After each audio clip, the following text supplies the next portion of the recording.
Hey y'all, what's going on? I am back finally. It's been like over a month now, y'all. So much to catch you guys up on, but for now, you already know I am back with this Married to Medicine season 12 reunion, part 1 and part 2. I mean, we're going to cover a couple of things that I want to talk about in part 1, and then dive a little bit deeper into part 2.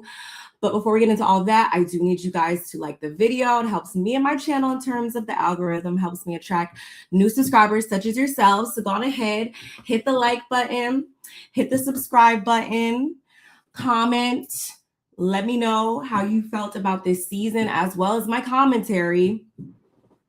Don't forget to share me with all of your people and hit the notification bell so you never miss not near upload, okay? And my banner's up there now, y'all, so you can follow me on all of my social media accounts. And let's jump into this. Hey, so glad to finally be back, y'all. Like I said, it's been at least over a month. So, I believe I was on here and shared back in, was that February actually, that we unfortunately had lost my sister-in-law. So that had me out of commission. I do live in Hawaii and am from the East Coast. Me, my husband, we're from the East Coast. So I travel back there, do all of those things. And then I had, we had some really bad storms here. Like, you name it, it happened. I feel like all in this period.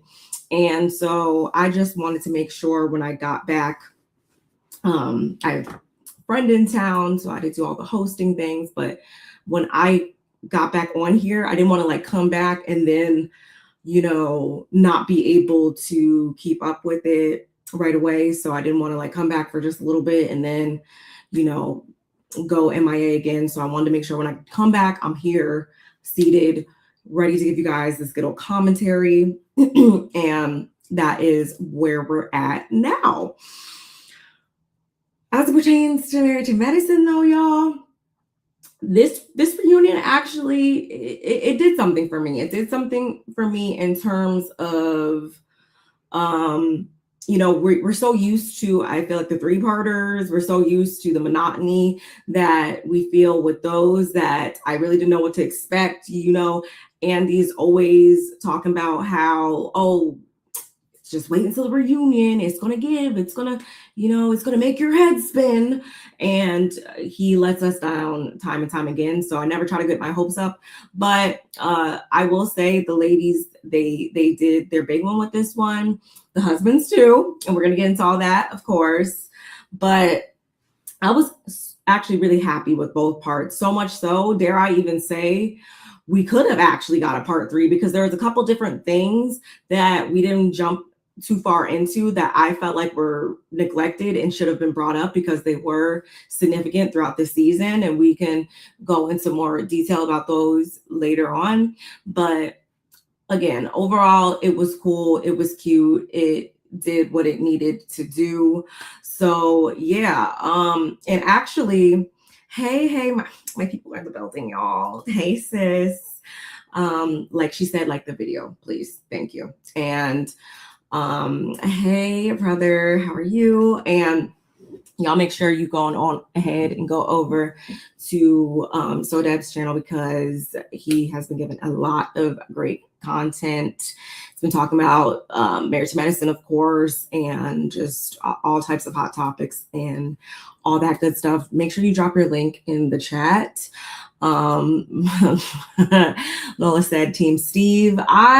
Y'all know I'm never too keen on saying I'm team this or team that or whatever, because at the end of the day, I'm team me. But when it comes to this reunion, Steve had a lot of points, and there's been so much discourse online over the last two weeks about this reunion. And that's also another thing too. It was just so much going on. I'm like, okay, I need to get back into this because everybody's talking about it.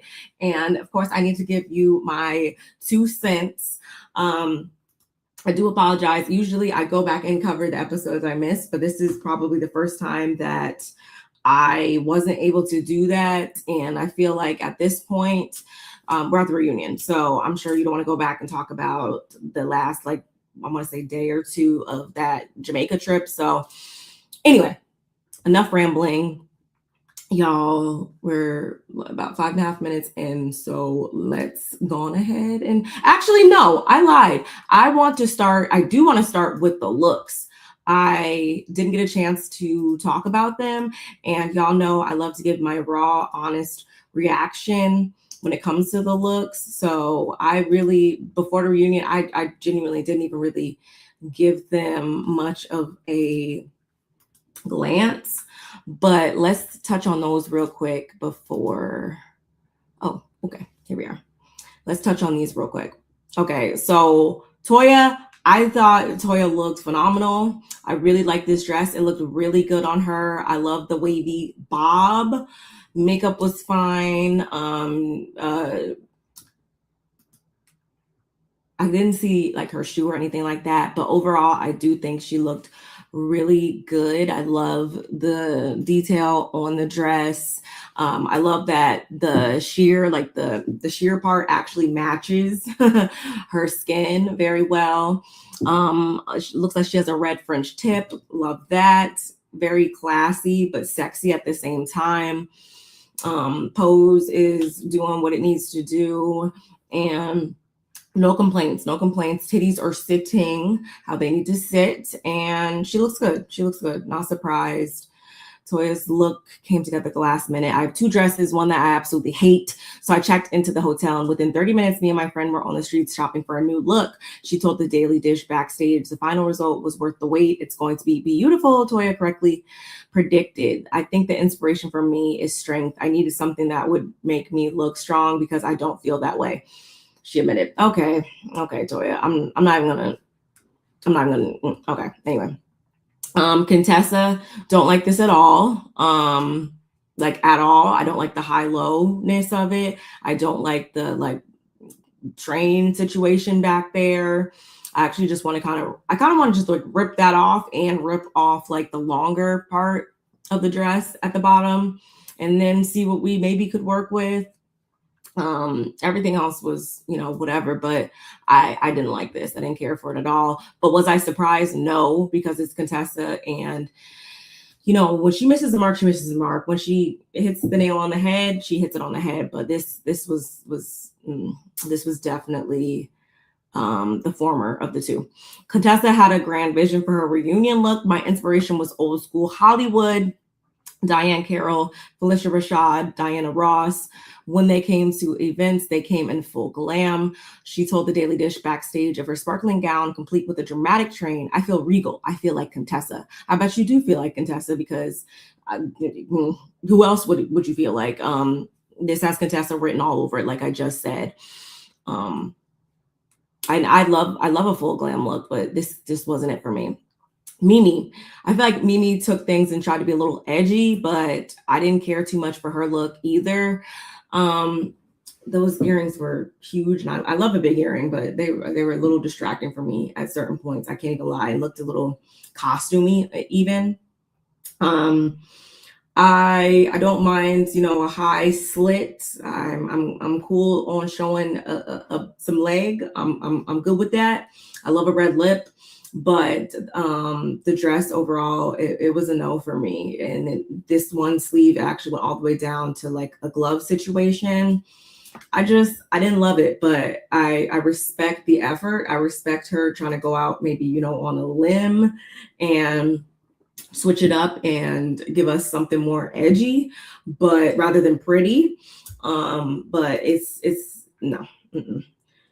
Mimi shown it in an asymmetrical look with a hip high slit. Dr. Mimi is many things. She has range, so we're giving you Dr. Mimi and Mimi After Dark.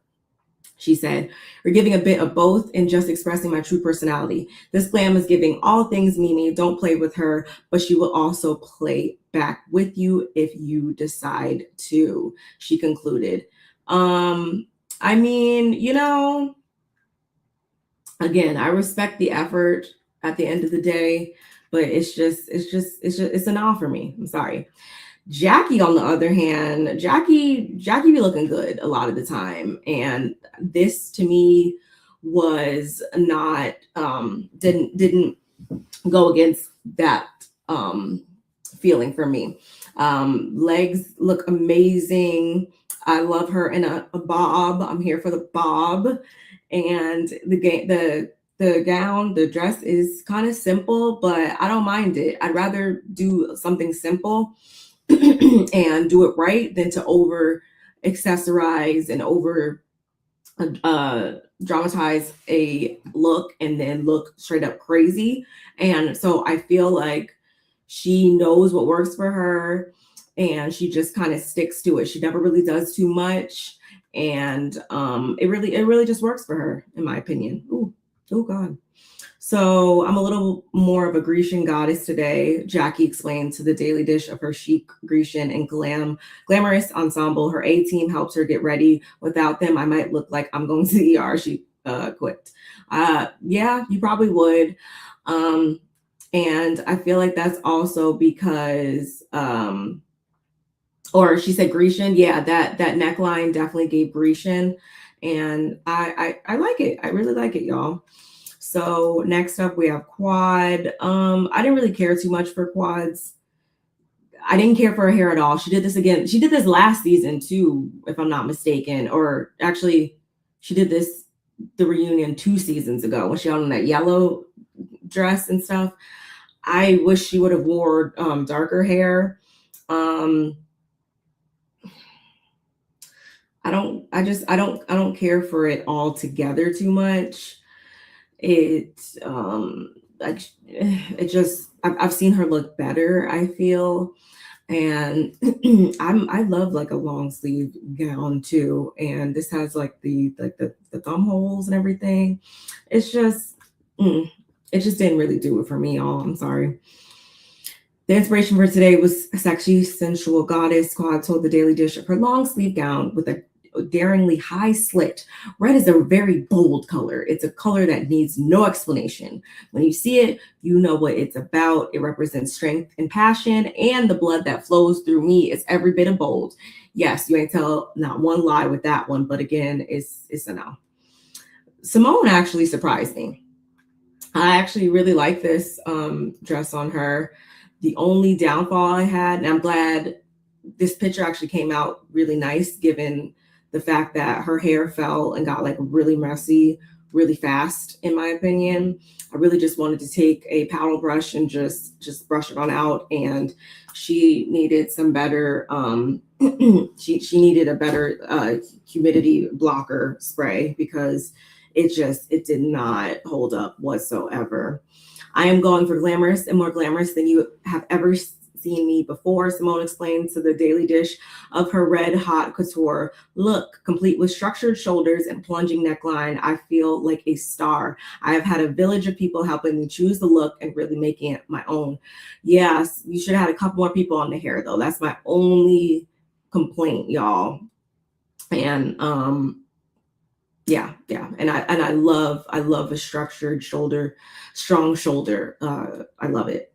So then we have Heavenly. I hate this color. Like I hate the material with this color. It just looks very cheesy to me. Yeah, I just very costume-esque. It's giving me like mother of like the like mother quinceañera. That's what it's giving me. I'm not really here for it. Dr. Heavenly cited her political campaign as an inspiration for her reunion look. I look magical, classy, classic, and I look congressional. Okay. She told the Daily Dish of her sculptural gown accented with elbow length gloves. No. Angel, y'all know how I feel about Angel. So pretty. The dress, it was nice or whatever. I don't know. I need to I need to see her standing up again and see the train in action. But from this angle, like it's okay or whatever. This actually looks like flames, even I would say at the bottom. It's giving me like blood and flames vibes, to be honest. Love the hair. And yeah, y'all know I feel the angel. Anyway, I'm feeling very royal, elegant, classy. I'm going with Hollywood glam for the waves. Angel said of her glittering number, the sculpted one shoulder silhouette and sheer illusion paneling creates strength and sensuality, while the dramatic crimson overskirt delivers movement and power. Okay, I can respect the elements. I love how the top and stuff wasn't it wasn't like overdone. It wasn't like cutting off half her face or something, or going super high and off the body. I feel like it's still given some really nice shape in there without overtaking her frame. Brandi, I like the dress, don't like the gloves or anything like that. And honestly, that ring, is that a ring? Yeah, and that bracelet could come off too. I don't really feel like she needed all that, but I do like the dress in itself. I do. I'm that woman that does not know how to do makeup. I rely on my amazing team to get me right. So really what I told them is I want to make a statement. I want to look pretty. Brandi clad in a 3D floral embellished gown explained to the daily dish backstage. Red is one of my favorite colors. So it's like fire. It's like spicy. That's what we're going for. Yeah, red looks good on her. And this is 3D done right in my opinion, but I don't really care. Yeah, and I didn't even notice, I guess, until now that the gloves are kind of like have this hanging situation on them too. Yeah. But that's it for the looks, y'all. Let's jump back into this episode, shall we? Okay. So, going back to the first part, y'all, they quickly picked up on how Simone and Jackie weren't sharing a dressing room. This is actually something that happened for the first time in 5 years. And if you were on social media, I was already very much aware about that. Simone had unfollowed Jackie on Instagram, that she felt some type of way that Jackie didn't stand up for her or show her soul allegiance, I would say, when it came to the beef between her and Heavenly. This is going to continue to happen, I feel like, between them. So I wasn't surprised that Simone took it to this length to make sure that they had separate dressing rooms. But obviously, we're going to get more into that as the reunion goes on. They had jumped right into Toya and everything. And Heavenly shading Toya and her homes and her moving and stuff like that. Well, I mean, it's not a lie, Toya. You have moved a lot. So it is what it is. I feel like you were taking a lot of cheap shots at Heavenly's expense this season. So she's just paying you that same thing back. And I wasn't mad at that at all. Anything else? I wish they would have, because Heavenly said something about Eugene being fired. I do wish that they would have, Andy would have asked more about that. I wanted to hear more about that because that was something that was it leaked, or I think that was in the trailer actually. So I wish we could have heard what that was about. And Simone was also getting her, was also firing shots to Heavenly's way right off the bat. And my whole thing is, this is kind of the angle they took throughout the whole season, where they came at her first. And it's not to say that Heavenly hasn't came at Toya first or anything like that in the past, but if we're just talking about this season and stuff, y'all were saying and being less than friendly to her since episode 1, I want to say, of this season. So with that being said, you can't get mad if she if she turns up on y'all and says something that you don't like. And I feel like the only reason why they've been doing that really is because they know that she's running for Congress, and they know that she's going, they're testing her. They were constantly testing her the whole season. And I'm just like, once again, it ain't no fun when Rabbit got a gun. And so if she doesn't win, which I'm not even trying to speak things into existence, I hope, she takes this thing as far as she wants to. If she doesn't, and she does come back next season and she decides to be on your asses, it's going to be what it's going to be. And I don't want to hear anybody in the comments saying anything about how she's just so low down, and this is why she don't need to be on the show, and she's just so nasty, and she's just so vile. I don't hear any of that, okay? Because they were coming at her all season, and I've stuck true to that. If you guys have been here throughout the season, I've been saying that the entire time, and I'm not going to come up off of it. Sorry. At the same time, I can be fair and unbiased, because Heavenly, you do also say things just like the insinuation you made about your Damon having a big dick and freaking Eugene not having that. So I personally feel like, again, neither side should really have more to say or should really be more upset with the other side, because y'all do both say things and get it started at different times. So at the end of the day, I feel like where I get off is with people like Simone, I feel, who don't, I feel like, ever admit that what they did is either wrong or them. She just she just throws like kind of like childish fits almost, in my opinion, until she either gets her way or until they address it. And I feel like a lot of what she says and what she does is overlooked, or when it comes to like people like Quad, who are willing to forgive and move past it and stuff like that. If I were them, to be 100% real with y'all, I would straight up ignore Simone. I would straight up even ignore, Toya too. But I would stop giving into her and her way of thinking, because it's just very clear that if you're not 100% in the mindset that she's in, she's the type of person that is just going to make a big stink about it until you fold, pretty much.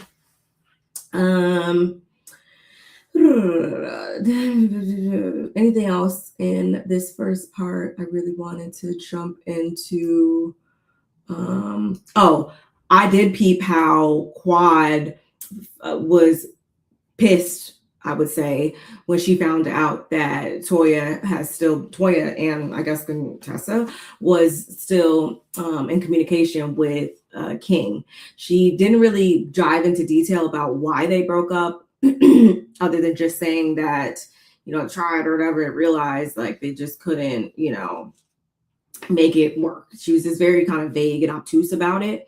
But again, I felt like I could read her face very clearly. She was pissed. And I'm like, is this about to be another repeat of Dr. G and his wife? Because I don't want to see it. I don't want to see it. And I don't want to hear it, Toya, when now Quad decides to pay you dust or to feel some type of way, because it's one thing if Eugene wants to stay cool with him, I guess. And I say that, y'all, because I've actually been in this situation myself, where I've had a couple friends or whatever that break up or whatever, and my husband has remained cool with the husband or boyfriend, ex-husband, whatever, and that just be just that, and I've remained cool with wife or whatever. And it does happen sometimes, but I feel like I feel like Toya, and clearly based on how this reunion has unfolded, especially the Harris household, they can be very strategic, and I feel like very crafty in how they come and swoop in on stuff like this. And so I wouldn't be surprised if he does try to pop up on either next season, or they continue to parade around with this newly found friendship. I just don't be surprised when Quad doesn't want to play you too close, Toya, because why? Like, why? Out of everybody that you could be cool with in Atlanta or whatever, like that was the only person that you could call for your son's birthday or whatever.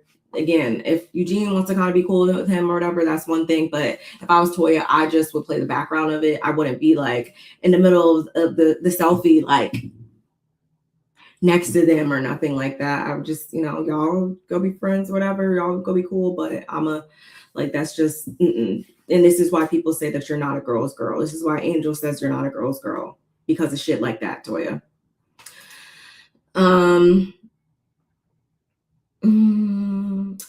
Even though I don't care too much about 99.99999% of the things that Simone says, she did have a point when she asked Quad, like, hey, if you guys couldn't even get on to one page about where you're going to live, what made you feel confident in trying to, conceive a child with this person?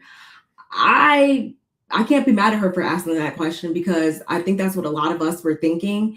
If you guys can't even, can't even decide whose house you're going to live in, when you're going to get married, what the next 5 years is going to look like specifically.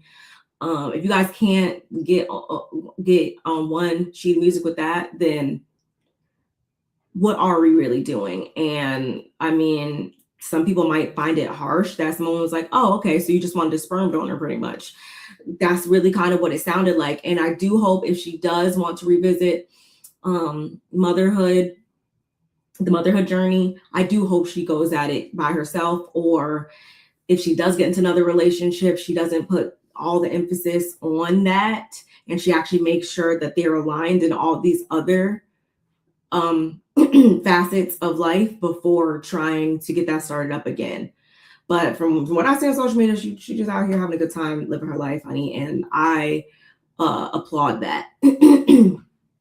Yeah, hey princess, she wanted a baby by any means necessary. That's kind of what it was looking like, because she sits here and says she didn't hold his feet to the fire and force him pretty much into a situation of having a child. This is something that they agreed on. Okay, actions speak louder than words. Lack of action speaks louder than words. And I mean, I can't even say speaks louder than words, because the words that he was saying, someone could say that and still say all these other sentences that kind of either contradict that or kind of make you side-eye just how dedicated they were to that initial statement. And what I mean is, yeah, he might have said that and to you in the beginning, but what we saw was somebody who was only going along with it to appease you, until that got to be not fun, because what am I getting out of this situation? I don't really even want to have another child, and I got to deal with all the relationship changes with it. And you guys were getting out of that honeymoon stage, I guess, and stuff like that. So life really started to set in, and he decided, I guess, he was good on it. So again, if you do decide to do that again, I just hope that you lose the mindset, the by any means necessary mindset. Moving on.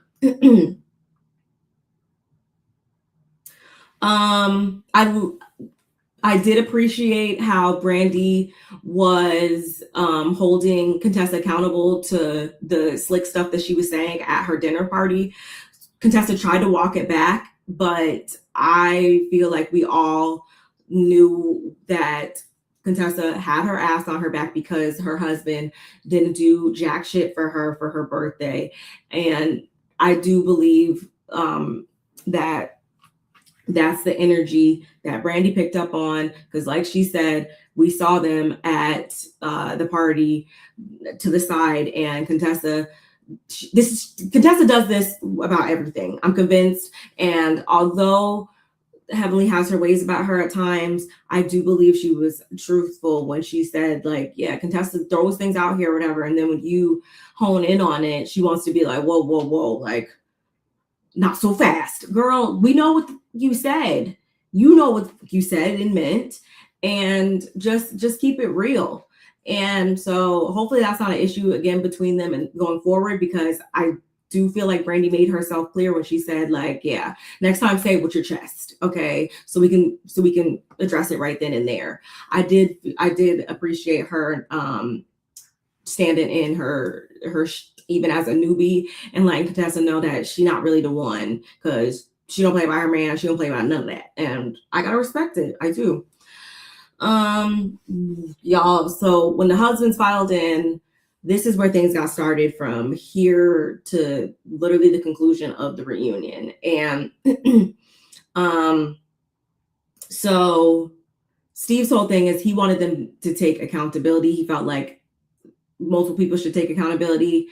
And Cecil said his little piece or whatever, but it got started real quick between Eugene and Steve. And I personally believe Steve came in there feeling some type of way, yes, off of the Med Gala situation, but I feel like maybe he who even knows? I wish we could have been a fly on the wall maybe 2 days prior to this, so that we could know whether or not he had kind of he had kind of I don't want to say what is the word I'm looking for? I don't know if he was as fired up about the Met Gala as he was in the scene. More so, I think it was reignited, whatever tension that they had between them from there. It was only further ignited when he saw that Carlos King interview. Because Toya, we know exactly what you meant when you said that the boys have so much to say or appreciate Steve's looks, or however she put it. We know exactly what you meant by that. You also called this man's clothes fake. Like, nobody's going to take too kindly to that, on top of how things panned out at the Met Gala. I feel like he had a point in that, and I do appreciate Steve just coming forth and letting that be known. I feel like Eugene isn't probably used to somebody standing on business this much when it comes to like an issue between like him, the guys, whatever. I feel like he, rather than just say, yeah, we were trying to be funny, or yeah, it was this or that, he's just sticking true to, oh, like, everybody needed a ticket. Well, if everybody needed a ticket, I don't know about y'all. I've been to enough events, y'all, to know that typically if you are at a certain person's table, or fall under a certain person within the organization, or within the event chairs or whatever, like, you shouldn't have to pay for anything additional. If Jackie had a table for them, then I don't see why he needed to pay $300 more. And I also feel like, yeah, if he didn't know, then he didn't know. And it was clear that they weren't the only people that didn't know, because Brandi's husband, Brandi, they had to buy a ticket or whatever too. So I do feel like, yeah, you might have said that to Brandi. You might have said that to, obviously, Steve and stuff like that. So, okay, maybe it wasn't just them, but I feel like maybe that the reason why it turned into what it turned into between them is because, for whatever reason, I guess Brandi, maybe she was just like, whatever, I'm not going to make a big issue about it. But I do think I do think that they were justified. They being like Steve and Mimi or whatever were justified in feeling a type of way about that. And a lot at first, I kind of was like, well, this is this year. It doesn't really matter about previous years or whatever. Talking about how Steve and Mimi have donated like $5,000 or whatever. That is true, and I can understand how people are like, well, this is a whole new, this is round 3. This is a whole new Med Gala. That's true, but at the same time, if you are a big spender, if you are somebody who is going to be a big contributor to something, then that's just common sense 101, honestly. Not even just specifically charity etiquette. Like, you're going to want those people to be in the building. You're going to want those people to come in and spend more money. So I feel like Steve is. I feel like it's right to feel like y'all were really doing all this over $300 when these people could have potentially came inside and spent quadruple that or something. And ultimately, it only hurts the charity recipients at the end of the day. But again, we'll continue to get into this. Well, let me go back to my notes for a second. Eugene says he can't imagine that he's justifying bad behavior, and Steve is like, you justify bad behavior every single day with Toya. Maybe he wasn't. I mean, this is a group where you got people like Eugene that have danced around the fact that they had an issue with Heavenly the entire season and haven't brought her name into things the entire season. I don't feel like I don't feel like it is inappropriate to have like a co-ed type of friend group or whatever, or couples friend group or whatever, and the wives can't talk to the husbands can't address the wives, whatever. Wrong is wrong, right is right. If I have a point, I don't care what is going on with you between the belt, what is going on with anything. I don't care about any of what your identity is saying. All I care about is the fact that I feel how I feel, and I'm gonna say how I feel. And so if you are a man and I feel like you are in the wrong, I'm gonna say it. And it's just going to be just that. And I don't feel like there should just be a base level of respect, no matter who the person is. That I will agree to. I'm going to always treat everybody with a certain level of respect, but I'm not going to sit here and be like, oh, well, I can't talk to the husband. I can only deal with the wife. Like, no, I don't care about none of that. And so if I don't feel like Steve was wrong with what he said, because Toya's behavior, she did have poor behavior, and Eugene, you kind of look like a hypocrite there, because if that's the case, then you wouldn't have an issue with Heavenly. Steve has an issue with the things that Toya probably said in that interview the day which came out the day before the reunion, so it was fresh on his mind what she said. And I understand that someone probably wouldn't take too kindly to somebody saying that about them. Let's just be real.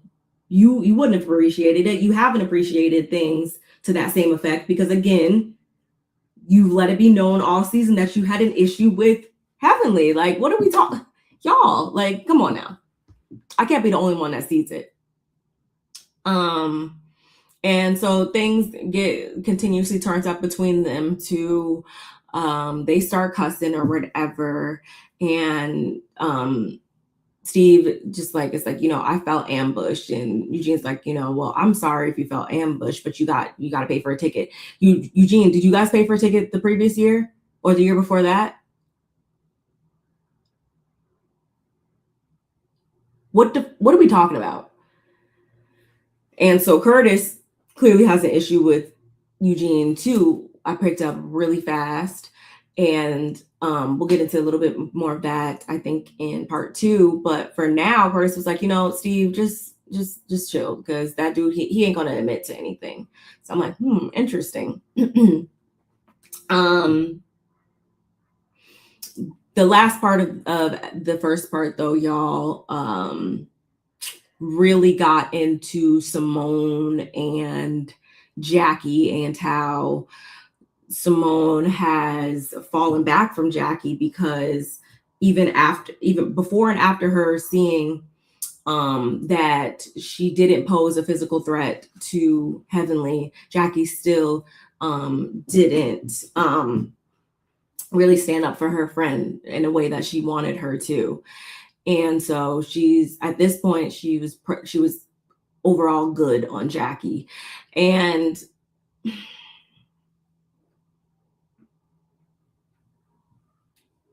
do I feel like Heavenly was kind of putting 20 on 10 about some things with that and whatnot? Yes, I do. And she was purposely using trigger words. Yes, I did see that. I do understand that. I do understand the weight of that. On the flip side, Simone, if you were acting unhinged, you were acting unhinged. If you were doing a lot, you were doing a lot. And I do feel like rather than make others responsible for how you are viewed on the show, you should hold yourself responsible. And if it was going to take all these seasons to get to this point to have your public image tarnished by something that Heavenly said, I just find that really odd. I find that really just not accurate because you've done and said way worse things. I feel like that have had me feeling like your character is not the best, in my opinion, so many other times other than this situation. So, and again, you guys came into that party, and by you guys I mean the Simones, the Toyas. Y'all came into that Angel's party poking and prodding at that lady, and you got a reaction. Can we stop poking and prodding at people, y'all? Like seriously though, we're about almost halfway. Well, not halfway. We're definitely a quarter of the way through 2026, and I would really love to see more people not get in an uproar when they cast a stone and a person casts a fucking boulder back their way. If you come at me crazy, I'm going to come at you a million times crazier. If you say something nasty to me, I'm going to say something way nastier to you, which is crazy because honestly, this is something that happened actually today to me. But somebody said something, I said something wild back and ruined their whole day. So like, and that's the energy that I feel like Heavenly has stayed true to since she's been on this show. If you come for certain things about her, if you come to her with a certain type of energy and then she pays you that back, don't get more mad at me because you couldn't handle my mouth. I would have never went to her after she stood up for Greg, after he admitted what he did to Quad and said she shouldn't say anything because he's a doctor. This let me star this comment because exactly, like, Simone does lack accountability. And she actually told her on herself, more so in the second part, if I'm not mistaken, where she's like, well, tell your wife to stop. This is when Damon was talking. She's like, well, tell your wife to stop effing with us or whatever. Simone, she did that. She did that there. She did that also with Quad. I can't remember what she said verbatim, but she's like, very much the type of person, will you stop effing with us? So I stop effing with you, or you stop. She's very retaliatory and just, it's very juvenile the way she goes about it, in my opinion, too, because you have shown poor character. You have, even if a person unintentionally may have made you feel a type of way, or you didn't appreciate something about that person or whatever, or they did something that you don't like that has nothing to do with you or whatever, you insert yourself and do something just corny and petty and just juvenile in retaliation towards them. Like, how old are we? I really question the stuff that Simone does, because I just, at her big age, I would not carry myself in those same ways. And she's also the person that openly said that she stays on ready. She's always ready to give somebody that smoke. So on one hand, you are always ready to give somebody the smoke, but you also are mad that someone's calling you unhinged or whatever. Like,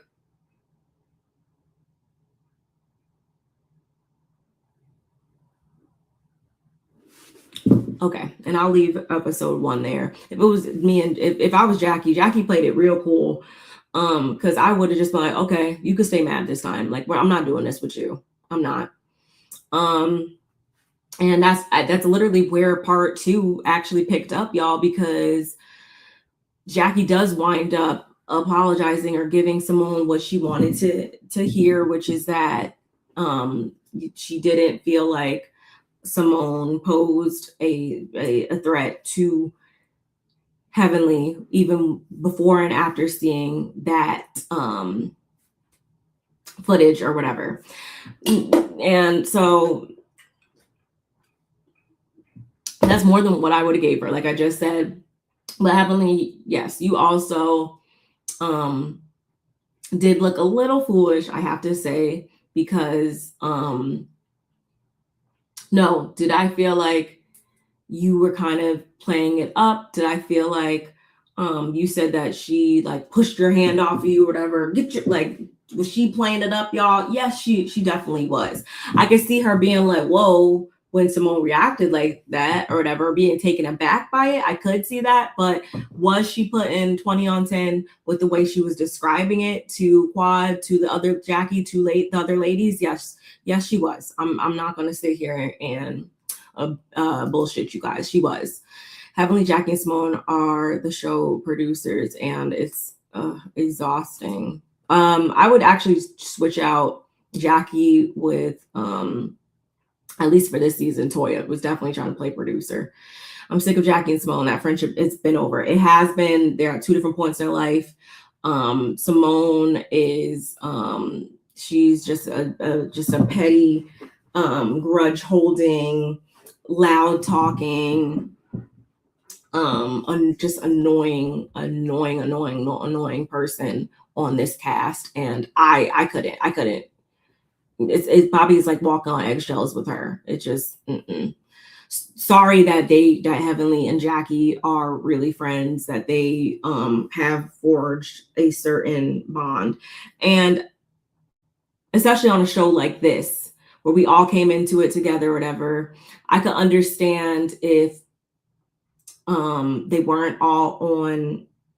Heavenly got introduced to all of them, right, at the same time or whatever. Everybody got acquainted at the same time. So you're mad because they've grown a friendship or whatever, and you guys haven't hit it off like that or whatever. That's whose fault is that? Like, I can't be mad if 2 people get close and me and one of the people just we didn't hit it off like that. You're not going to be close and cool with everybody. And I just would request that those people leave, like, you as my friend, just leave me out of it or whatever. But you can't be upset by that. And it's just like Simone's way or no way, and it's exhausting to watch. Anyway, meanwhile, backstage, we get another conversation with Curtis, and he starts to actually address Eugene over what he views as a potential lie being spread by Toya. Eugene is like, well, I can't speak to what other people have said to Toya. And Curtis is like, well, you can speak to what your wife says because you're always agreeing with her. And Eugene's like, well, what is the lie? And Curtis is like, the lie is that I had my hands on all these different women. And Eugene is like, 2? And Curtis is like, did I touch your wife? And he's like, yes, I did. And okay, so to stop right there and say, Curtis, yes, it looked weird, especially given your track record and stuff like that. Was Toya, did Toya need to go into all those details about it and continue to say things about it on Watch Out Side? No, she didn't. But she was asked a question, and she didn't lie. You did do that. And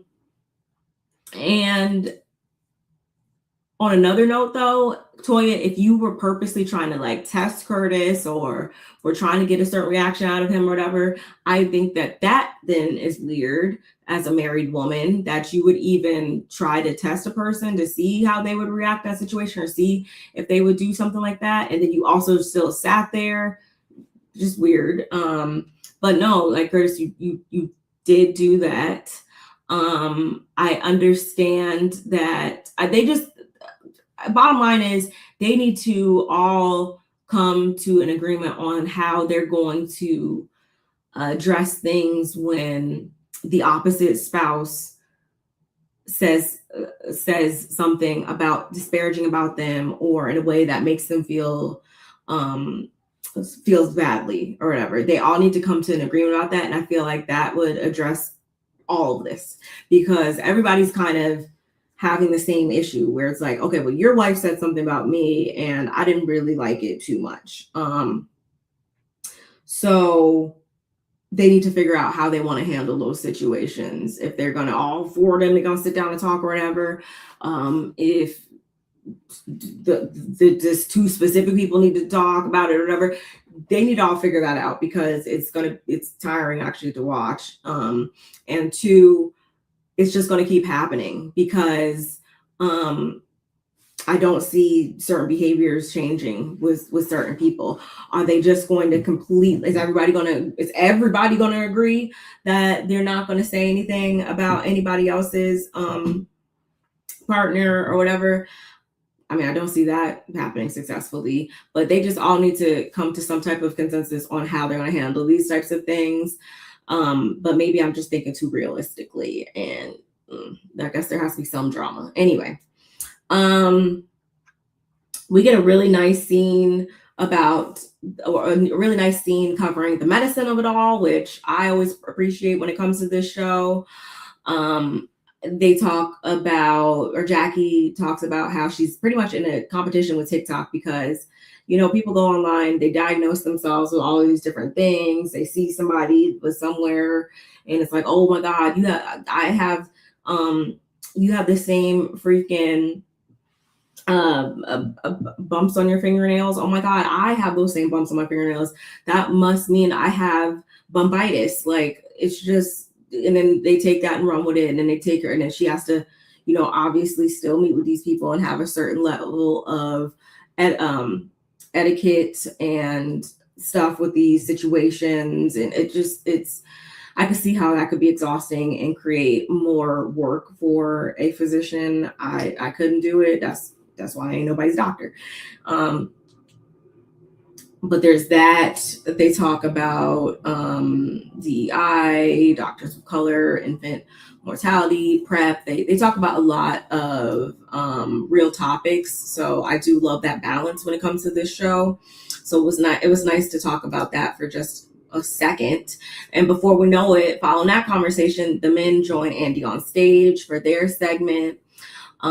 Simone talking to Quad about how, oh my God, last time I was backstage in this room, it didn't bring up the best memories for me.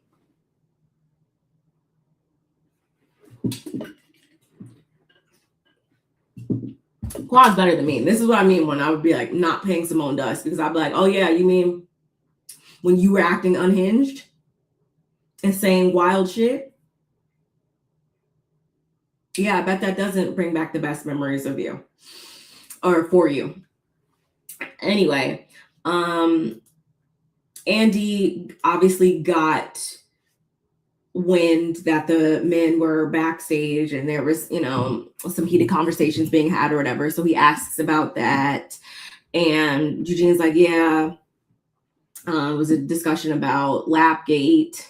Clapgate is hilarious. And he says he wasn't angry about it at the time.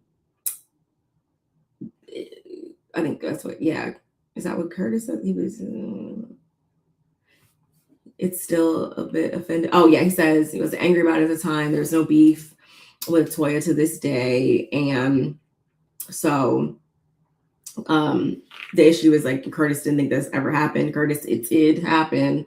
And it's like Curtis had a couple points, but then he started to sound crazy as hell to me too. So again, this all comes down to it being a game of hypocrisy ultimately, because just as many times as a person could point out fingers at this person, 12 other fingers could be pointing back at them about the same exact things. I'm like, y'all do realize you guys are all arguing the same principles, the same points. But anyway, that makes too much sense, right? So,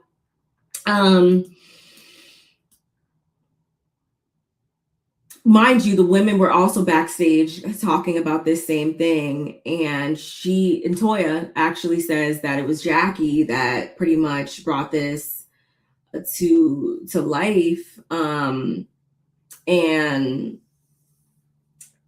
Jackie's like, oh yeah, but it was 2 or whatever. And Toya's like, yeah, 2 on the show, 3 off the show.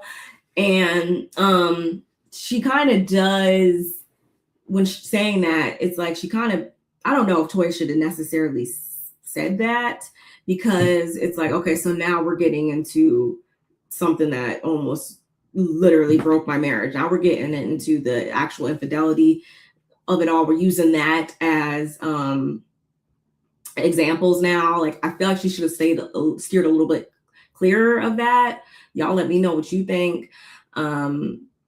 Damon, you're full of ish. You did get a massage. Yeah, Curtis was just like, you're lying, and I'm done with it. I don't think there will ever be a resolve when it comes to that. And maybe like Curtis doesn't want to see it like that because it's like a defense mechanism type of thing. I don't know what it is, but no, you did do that. But I can understand you having feeling some type of way over the way in which Toya was bringing it to conversations recently. I'll say that. Okay. I'll give you that. Like, and I don't trust y'all. I don't care for Curtis at all, but I'll give you like, you guys, I'll give you like that much on that.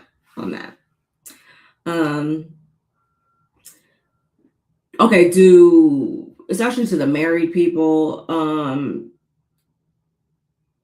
was the moment between Eugene and Toya, was that whole situation between them, do you guys, I shouldn't even say just the married people, just people with a brain, do y'all feel like that was just a married moment? I don't feel like that's the case. I don't.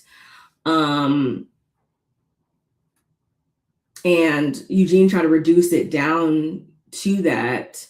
And he also says, well, there was people there that wouldn't even normally been there if we weren't filming.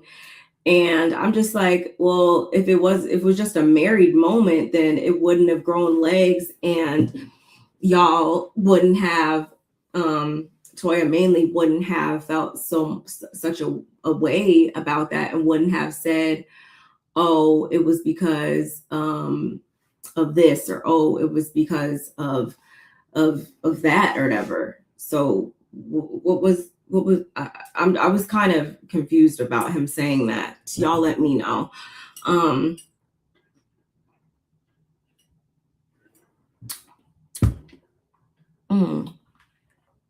him saying that this just their moments just so happen to be in front of the camera and stuff.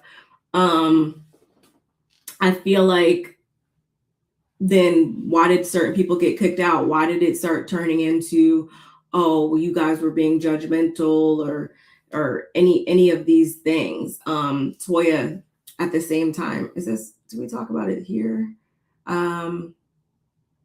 Whatever, we're talking about it, so I'm bringing it up now.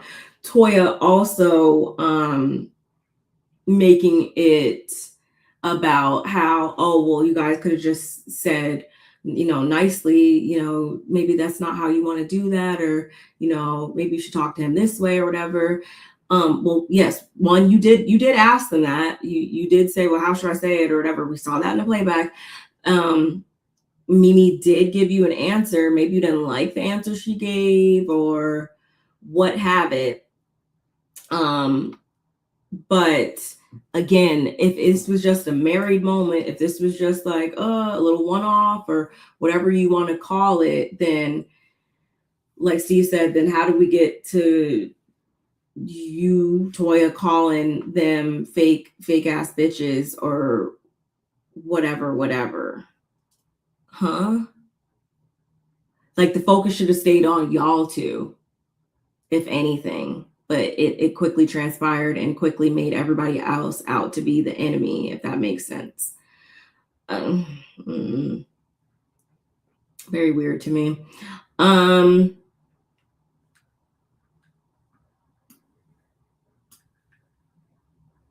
Steve says, yeah, and like I said, Steve called him out. He's like, why was the blame put on Mimi?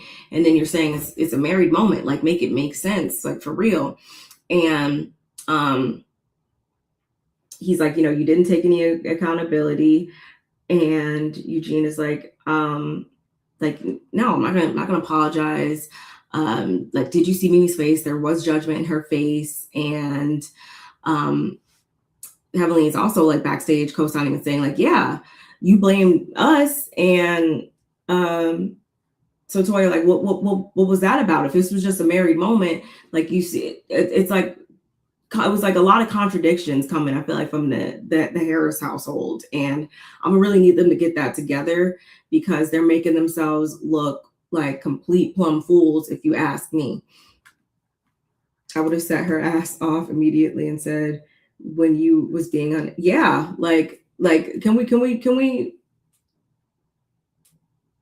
start using that word a little bit more around here? Because there's several people on the cast that act unhinged. So let's not even just say Simone. I feel like, yeah, Toya, you were being completely unhinged when it came to that, because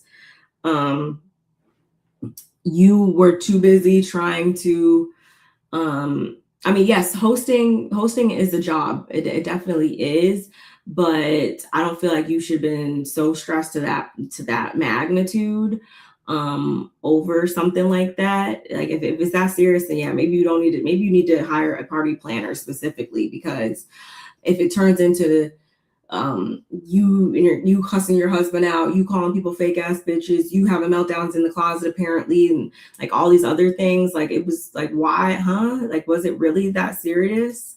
And we took off work for this? Like I said, Toy would have had an invoice sitting in her email by the next morning, because I took off my job for you to call me a fake ass bitch and kick me out your house. Don't worry, I'm gonna leave anyway, because I'm never staying anywhere that I am unwelcome. But got it. Noted.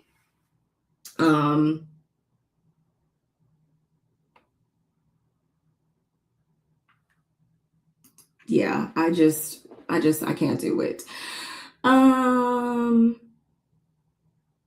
Toy was like, y'all were talking shit. Mimi's like, I didn't talk about your marriage, which was true. And quite honestly, Toya low-key started with Mimi first when she came in there, when she was talking about her in the napkin and sitting on the napkin or whatever. Like, girl, she wants to sit on napkin, she wants to sit on napkin. Like, I don't give a fuck. You do what you want over there. That's your ass. That's now your napkin. Do what you wish. I don't care.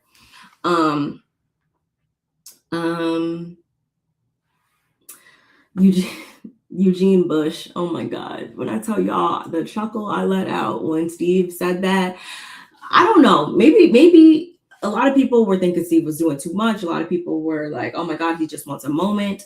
And not actually, yeah, we're just gonna talk at this point. Do I feel like Steve should have stopped just a little bit sooner? Yes, I do, because then you kind of look like you're dragging it and you're doing the most. I feel like he could have said about 5 minutes less of what he said and still had a great point and still still should have been the one to leave with a mic drop instead of allowing Eugene to walk away from a situation. I do feel like that. But at the same time, I do feel like he had a lot of points. And Eugene just, I guess, isn't used to being handled this way. He isn't used to being called out, especially when we get back on to the subject of the Med Gala and everything.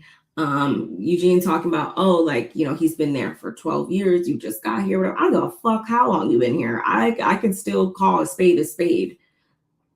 That doesn't matter at all.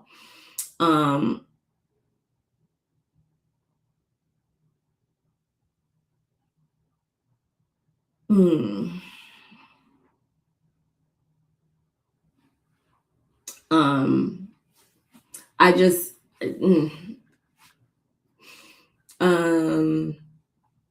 I wasn't surprised. Like I was saying, I wasn't surprised by Steve's behavior. I kind of low-key been looking for this type of energy from Steve since they were announced on the show. And I say that and I can't find it. I thought it was in an interview. I can't find a little clip, but I remember there being a snippet, there being a moment where Mimi said that out of the two of them or whatever, like Steve, he's the one that gets live. Like he's the firecracker. He's the, you know, he's that one or whatever out of them. So I've always known ever since she said that Steve had this level of energy in him. And no, do I attribute it to acting like a woman? I don't really feel like Steve should have said that, because I hate when people use those types of comparisons and stuff like that. I feel like that borders on something else, and I don't like when people try to say that about certain people as an insult. But he still had valid points at the end of the day, no matter the delivery, no matter what all else was attached to the message. He still had valid points, in my opinion. I want Steve to keep going. Yeah, the house they're gonna be in for 2 weeks. I've never heard of having a fundraiser event and not telling the committee anything. Yeah, I haven't either, but rich people problems, I don't know. I guess they taught us something new. Toya. Eugene told Steve, I've been a bad bitch on the stage for 12 years. You just got here, relax. LOL. It's pretty much what it was. And Steve let him know there's a new sheriff in town, buddy. I don't know what to tell you. Ooh. So then they get into Damon. And Damon actually gave us a lot more, maybe because he had a lot more questions aimed at him this go round, but he also hasn't seen his son. He's let it be known on the season that this has been super hard for him. Just like how Heavenly said, they didn't know how to help him. They didn't know what to do or whatever. I think I skipped that part earlier, but Heavenly did say this when she was out there and stuff, and how she had to call her friend Mimi because as a doctor, she just didn't know. I don't feel like they're lying about things with that, with the son and stuff like that. He's been the one that, out of her 3 kids, he's been the main one that's never really taken too much excitement to being on camera. But even in her campaign photos and stuff on social media or whatever, like I'll see Alora, I'll see Zachary there and stuff like that. I still don't see Damon Jr. there. So I do feel like this is really something that's plaguing their family. But overall, I did appreciate the answers that Damon gave, because he answered a main question that a lot of people have, which is, does he pretty much have conversations with Heavenly about the things she says and stuff like that? Does he let her know how he feels and stuff? He's like, yes, I do. But at the end of the day, she's going to be her. I'm going to be me. Doesn't mean that I'm in agreement with everything she says or whatever. And I feel like, again, that's just got to be what that is. And they let it be known that they are not 2 people that are going to come out and have a big old Eugene and Toya moment pretty much on the show. That's not how they handle their stuff. And they also handled the Damon Jr. situation in a way of there's stuff that he handles, the stuff that she handles. I do feel like, though, I understand that, but if I hear something in the streets before my husband comes and tells me, that's a motherfucking problem for me. I don't care. I don't care. I don't care if it's handled or whatever. Like, then at least tell me it's handled or something. Like, don't backdoor me like that, because then I'm be getting on the internet looking crazy, which that's what happened. She was like, no, that didn't happen. I don't know anything about that. And it really did happen. And I think she was being honest that moment. I don't feel like she knew what was happening or what happened when it initially broke in the blogs or whatever. What else did what else did Damon say? And he also extends that same courtesy to the other men sitting around to say, I do feel like y'all have conversations and talk about things and whatever. But I feel like the assumption with me is that I don't, and like that's actually not the case. So I'm gonna believe it until I see otherwise. I'm really tired of harping on the same things when it comes to certain cast members on these shows and stuff. Again, they're not going to show us a certain type of energy within their marriage, and I'm just not going to keep trying to grasp at straws, trying to see what's going on with that, or if that's really how they are or whatever. If she want to say she has a perfect marriage, I'm gonna let her say it. I don't care ultimately, because I don't live in their fucking house. I care about, is it a good show? Can we come down here and kiki and laugh about it? Okay, great, we can. But she being Heavenly has always stood firm on don't fuck with her family, don't fuck with her kids, don't fuck with her husband. She's about her business and all those types of things. So I'm not going to cheat. I'm not going to keep trying to solicit a certain type of transparency from her that we're just obviously never going to get from her or him.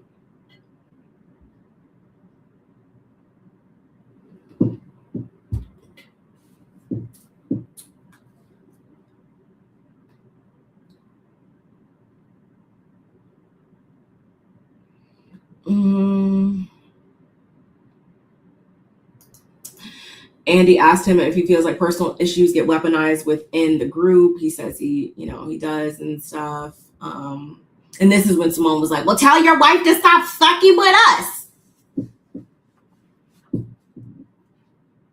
And y'all know, this is, I actually said in the group chat at this very moment, this is when I was like, oh, it's like nails on a chalkboard.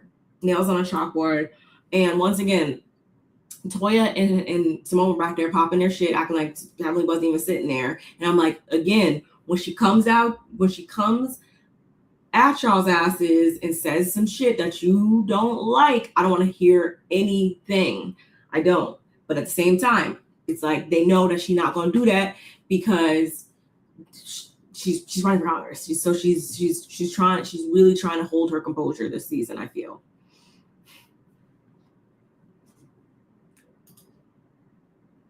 They want him to Toya his wife. Yeah. And the way in which Eugene is coming off is like you're demanding more respect from them and more a certain type of communication from them when you don't even accept that communication style from your wife. Like they're looking at him as a joke, honestly, y'all. Don't keep nothing about my child away from me. I don't give a fuck. I would be separated. Okay. I respect that. I had no problem with nothing Steve said. Heavenly never really let us into her marriage or into her family life. That's why she keeps up mess and produces this show. And it is what it is. If she was here and not giving us good TV, if she was here and we couldn't believe anything that she says, because I do believe she's a good boss woman. I do believe that I'm not in her district, so ultimately don't matter or anything like that. But if she was going to be my congresswoman, I should say, I wouldn't be mad. I do respect her when it comes to those types of things. And even like she could give me some free dental surgery or something like that. Like I do think that the two can be the two can exist at the same time. And I say that because isn't that basically what Simone is demanding as well? We're supposed to still look at you as a professional. We're supposed to still look at you as a person that can be a respectable member in the community, right? But you also be on here screaming and saying crazy shit and just being a lot of times. So if you can still do those things and be a professional and be whatever, then why can't the same be said for Heavenly? That was my main issue with the Toyas, with the Simones, with the fucking Brandis, with these ladies this season that Andy asked, hey, who did he ask who would vote for her or who thinks she's gonna win or whatever? And all of Heavenly's couch raised their hands. The whole other couch didn't. And it's just like, again, y'all are basing this off of things that you don't want to be held accountable for as well. Like, what is that? What are we talking about here? Correct me if I'm wrong, but Heavenly never accused them of popping for baseboards and crown molding like Simone. That have been diabolical. Yeah, it's like we're just going to continue to move the line. Shout outs to Candace. Cecil speaks up to say that this has never really been how things have been handled with the guys or whatever. They usually, if they have an issue or whatever, they talk about it, they move on. But now it's like the lady stuff is spilling over their stuff and getting and continuing on to cause havoc within their dynamic and stuff like that. I'm like, on one hand, I'm like, yes, but on the other hand, I'm like, no, because I feel like this has been existent and stuff like that before. And I feel like Eugene has teetered the line, has stepped over into the other territory, into the some of what the ladies had going on, even with the Med Gala. And we'll get to that in a second to be technical. And so, no, this kind of is how things have existed in the group a little bit. It's just been situations where you, Cecil, or maybe even you, Scott, haven't made things such a big deal when one of the other ladies says something about you, or when something goes on with them that you don't really care about. But this wasn't as rare, I feel like, as Cecil was trying to make it seem, though, y'all. What else? So then,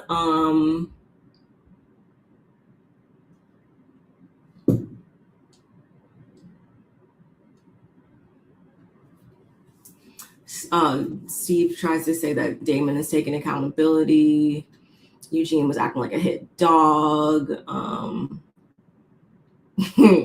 That Mr. Bush comment was hilarious. Anyway, then they cut the break. Ladies come back out, and so now it's all the couples there. And at first I was like, "Where's Shamar? Was he even there?" He wasn't there, and I was like, "Oh, like." Then he didn't really have much like personal dialogue or anything like that. So I was like, "Oh, okay, I understand why he's not there." But then at the end, I did see that he was there. He just was backstage or whatever. So I was like, "Oh, okay, whatever." Anyway, but they all come out, and we touch on a couple different things with all the couples. Mimi informs us that she has her own therapist she sees every 2 weeks because she has to always be able to provide a certain level of support to her son indefinitely, so she talks on that. Her and Steve, they always do constant check-ins with one another, and that's how they keep things together in their household. Simone says, contrary to popular belief, she don't pay all Cecil's bills. He pays his bills. They split the household bills.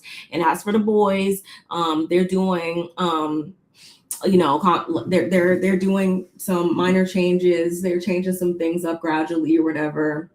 It's a process, I guess. Whatever. We know she bought him a car. I highly doubt anything else I highly doubt it's going to take as drastic of a turn as it would if I was her.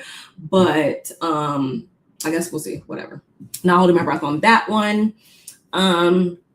Quad actually has accepted Curtis's apology for that wild shit that he said to her and or said to King about their IVF journey and stuff. So again, I feel like Curtis was absolutely out of line by saying that. Curtis could never say a goddamn thing to me ever on any day of the year. Like, never. In this lifetime, in my next lifetime, and after, like, he can never say shit to me ever. But Quad accepted his apology. I guess they cool or whatever. Am I the only person that, like, when Andy asked about what has been different, what was different when y'all were dating or whatever versus married, and Curtis was like, there's more sex or something like that, and he was like, yeah, trying to compete or trying to whatever he said. He like waved his hand over Quad's head. Am I the only person that was like kind of confused at what he was getting at first? I was like, is he trying to say they should have a threesome or something? I was confused at first. Maybe my mind is in the gutter, but then again, it's Curtis we're talking about. So I don't feel like I'm too off color by thinking the absolute worst when he opens his mouth or steps his foot out his house or his foot into the DR and whatever he has going on there. Anyway,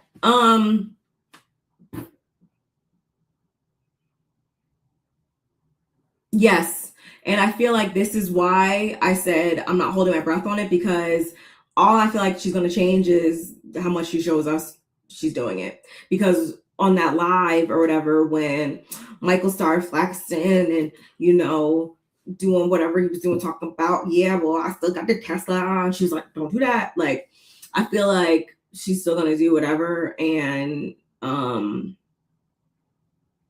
she's just not going to show as much to us, so she doesn't have to hear about it. Yeah, that's how I feel.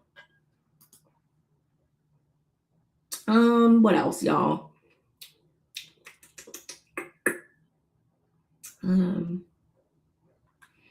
Oh my God. Then we get back onto the Med Gala. Because Andy asked Steve why he felt as though Eugene asking him to pay to get into the Med Gala was unfair, since it's a charity where, you know, everyone's supposed to get money anyway and stuff like that. And Steve says, no, that wasn't the case. It was very strategic. It was very targeted. And it was intentional. It didn't have anything to do with the ticket. And Toya goes on this whole spiel about how everyone knew they had to pay to get in at any event. And Steve says, well, did you pay last year? Where, you know, and then the year before that, you wanted to give some fucking bullshit ass, free ass wine. And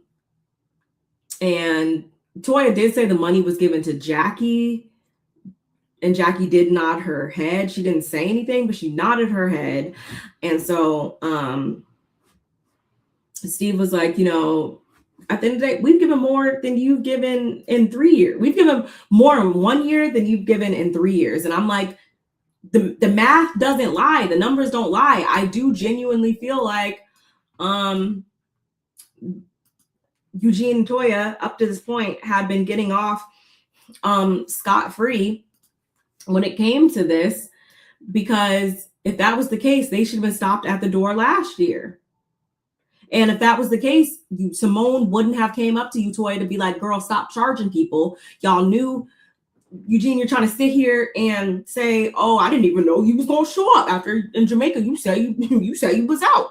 Well, nigga, if you said he was out, then why were you guys in there having not contributed anything the past 2 years? And shout outs to Contessa, because she really did have a good point when she said, well, at the end of the day, this is supposed to be a ladies, like this is supposed to be a ladies of Married to Medicine event. And you actually shouldn't even really been involved to the point that you were involved, Eugene. And I was like, well, shit, she has a point. You shouldn't have been involved to that degree. And of course, he tries to doctor it up, no pun intended, by saying, oh, well, my wife, you know, she was saying, I'm gonna look foolish, I ain't getting no help, da-da-da-da-da. So he stepped in, told the girl, like, hey, if they have any issues at the door, people getting in or their name on the list, let me know. He was just playing his part and stuff in that regard, off of the strength of his wife or whatever. Again, you shouldn't. Bottom line, yeah, actually, you shouldn't have been helping. And actually, Toya, I asked you twice in the group chat, did you need help? And you didn't oblige. So what are we talking about?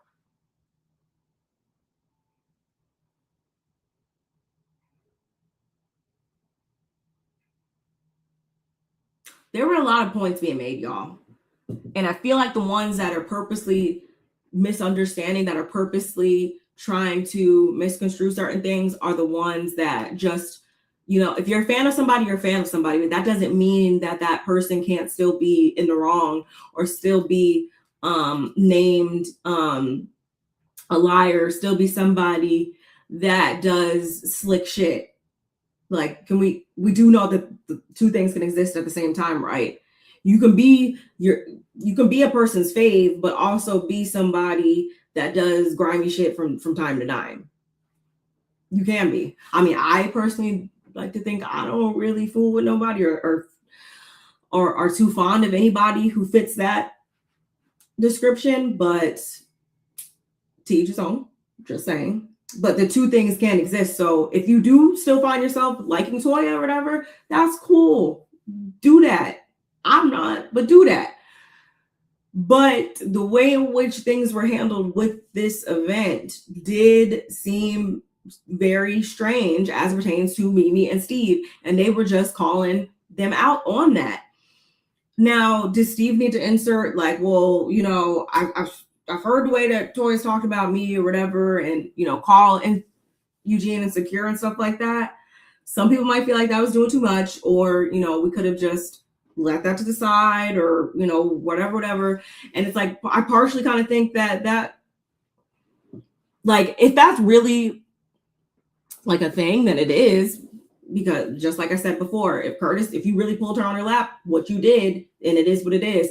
So yeah, Toya has like said like little things, but I mean, I don't know if I would have just thrown this out there like that, especially in this type of group setting where I know we're gonna have to still coexist, we're gonna have to still be like one big group and stuff like that, because then that could, like, I don't know, that could just really make things seem weird and, like, you know, introduce a whole like just weird energy and stuff, and now people are trusting you, right? Like, yeah, I don't know. I feel like if that seriously has happened, then you should say it in a serious way and not just throw that out there in something like this. But he decided to say what he wanted, whatever. Hey, sis. Like she said, make sure you guys are liking the video. Please like the video. But on a more positive note,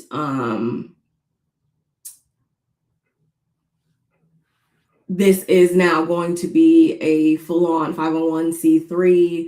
Shout outs to them with that. You're about 30 days out. I want to say Jackie said about 30 days out from finalization with that. So that's good. Toya has to let it be known that she was the one. It was her idea. Okay, good on you, whatever. And so, and I also appreciated Andy asking them to let him know when they're in the planning stage next year or whatever, so he can contribute or whatever. I do think that they should make this a bigger thing. Hey, can we get a crossover? Hello, we did it last year with Below Deck and the Real Housewives of Salt Lake City. Why don't we get a crossover, maybe even with Married to Medicine and the Real Housewives of Atlanta or something like that? We could really blow this shit the fuck up. I don't know why they're not thinking big like that. We could get like a crossover and really make this a big thing. Like, yes, we love a crossover. So I do think that this has a lot of potential. I want to see them give out more than $5,000. I do think this has potential, but 10,000, but anyway, they really got to get serious about it, which is kind of where they left things. Like they really got to bring it together next time. And the only reason why it has really played out the way it has is because of how it was like initiated and stuff like that. So there you have it. I want to say this is when the guys are excused. Steve is saying that it's nothing personal. Eugene is like, but it is personal. And actually, this is when I'm sorry, y'all. This is when Steve says the thing about him, his shirt off and Toya and all that.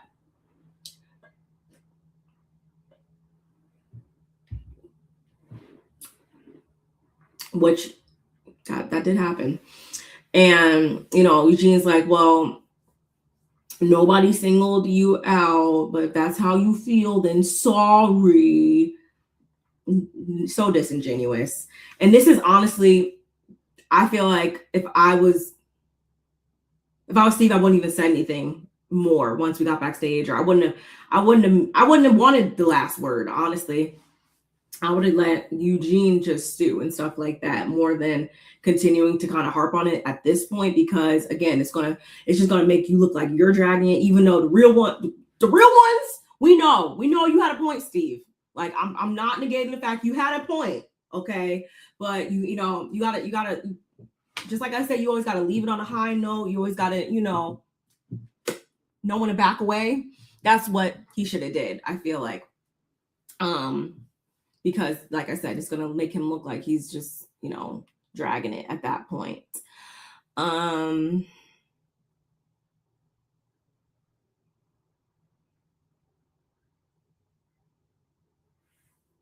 So we close things out, y'all, with all the ladies saying, their final thoughts and reflections and stuff like that. It's quite clear that things have not been fully amended between Simone and Heavenly. I'm fine with that. I want them to be fine with that. Heavenly, I wouldn't even care. I would let Simone be over there and mad and in her little corner if she wants to be. But we did get like a little back and forth with them. And so, and then it's like, well, if you win, which you will, whatever, like this idea that you will, step back from the show or whatever. And she's like, well, yeah, like it's early, but like that's the idea. And so Contessa's like, oh, well, like, so this is goodbye then. And they're like, well, damn, girl. Like, yeah. Ooh. I mean, you didn't have to open the door and close it on her, but Contessa's like, no, but she's gonna win. So like, I'm like, that was cute. I see what you tried to clean up there, but we all sure, girl. And that's pretty much where things left off, y'all. Again, this was a good season in my opinion. There was a lot to talk about. I think this reunion was really good. I do wish again that we would have spent a little bit more time on Simone and Cecil, and because that was a big thing. Andy did ask a little bit about like the boys and how they're handling that, but he didn't ask about the divorce part because that was brought up. Was it not, again, and stuff like that. He didn't really ask about that. I feel like that should have been talked about a little bit more. Contessa and Scott, where the fuck is y'all's building at? Are you still doing medicine out the Sprinter? Are you in the building? Can we get a reveal? What's going on with that? That better be how the next season opens. I know that if it's not, up and running, we better get a opening there. What else? Quad and King. Trying to think of like some other things that happened that I was like, ugh, why don't we talk about that? No, Angel did address Toya about the Bernard situation. That was That was good. Yeah. I can't think of anything else on the top of my head, but I know, maybe we shouldn't have got a whole nother part then, but we should have at least got, the second part was a little shorter, on my end, at least, than the first part. Maybe we could have got like 10 more minutes at least or something to cover, at least a couple of those things. But again, I'd rather be left wanting a little bit more in this regard, rather than them giving us a whole bunch of fucking nothing in a whole other part 3. It was cool though. I was cool with it. Honestly, with all the money they have, 10K in scholastic scholarships is not that great. $150 a ticket, they overspending on BS. Exactly. I was definitely expecting more. And that's why if they do a crossover with Roja and reunite the ladies of Marriage Medicine Phaser, let the fireworks begin. Yes. Yes, Lexi. That would be something. That would be something. Ooh, that would be good. Somebody get Bravo on the phone, y'all. Send them this video. Yeah. My idea. And I should get a free ticket then because of that. Anyway, we should all get free tickets. How about that? The gala was a flop when it came to the scholarship. It could have been more. Steve gave a scholarship away last year, to be honest, with his donation. Yeah, like it definitely should have been more. Hey, in this economy, I'll take everything I can get. So we're not saying this, y'all, to be ungrateful, obviously, but I think we all agree, yeah, like we're respecting a little bit more, to really take care of some of that, really chip away at that bill, at that tuition. So yeah, 2 scholarships, 5K each was underwhelming. Yeah, I kind of felt so, but again, y'all, had a good season. I'm definitely looking forward to some more things on Bravo this week, y'all. Like I said earlier, fully back now to talk about the things and the way they're cutting funding for everything. Exactly. Exactly. We are going to definitely be back down here over the next couple of days, y'all. I'm very excited. What today's Tuesday? Yeah. So of course, like, comment, subscribe, share, do all the things, hit your notification bell, because we'll be back for the Real Housewives of Rhode Island premieres. The Real Housewives of Atlanta comes back on Sunday. So I'll be back for that, y'all, as well as some other things. Shout out to all of my people in the chat. I love and appreciate you all. And yeah, this was good. Make sure you follow me on my socials. And yep, I'll see you guys in the next one. Bye. Rhode Island comes on Thursday. Actually, it premieres on Thursday. Then they're doing that weird where then it comes on again on Sunday. So it's supposed to be Atlanta, Rhode Island, Atlanta, Summer House, and Rhode Island, if I'm not mistaken, on Sunday. So I mean, I don't watch Summer House. Yeah. Okay. Sorry, y'all. Let me verify. I don't want to be giving misinformation, telling y'all to meet me down here, and I'm giving y'all misinformation. So let me look like real quick. I was like, why are y'all doing that like this? Because they did that with the Real Housewives of Salt Lake City, where they had one initial date and time, I believe, and then they like switched it, and then I was confused, and I'm like, no, announce it on the day that it's going to be kept on. Oh, actually, I lied. That's a Thursday night. Sorry. Where they have 3, but let me show you real quick. Yeah. So Thursday is the Rhode Island premiere is that 9 o'clock? I wish they had the times. I'm guessing that's 9 or 6, 9. And then, Ladies of London come on. I said Summer House, y'all. What am I talking about? The Valley. I meant the Valley when I said Summer House. I'm glad I brought this up here because y'all been like, girl, what? Thursday, Beverly Hills Rhode Island premiere, Ladies of London, New Time, which I still need to finish the rest of Ladies of London, but it is a good show. And then Sunday, Atlanta premieres, followed by another new Rhode Island. I guess, why don't they just do, oh, I guess because they can't have two premieres on the same night. I guess they want, well, it's good for Rhode Island that they do need a show to lead them in, probably, you know, with them being new. I understand that. But I mean, that's kind of, I don't know if that's the same.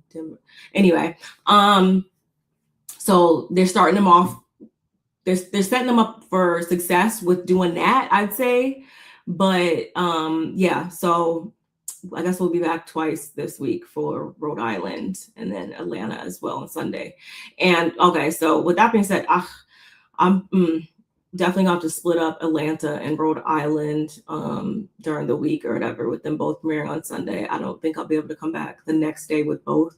So stay tuned on that one, y'all. But yeah, I definitely got some things up my sleeve for that. But y'all see it here. We'll be back to talk about it, and I'll see you in the next one. Bye.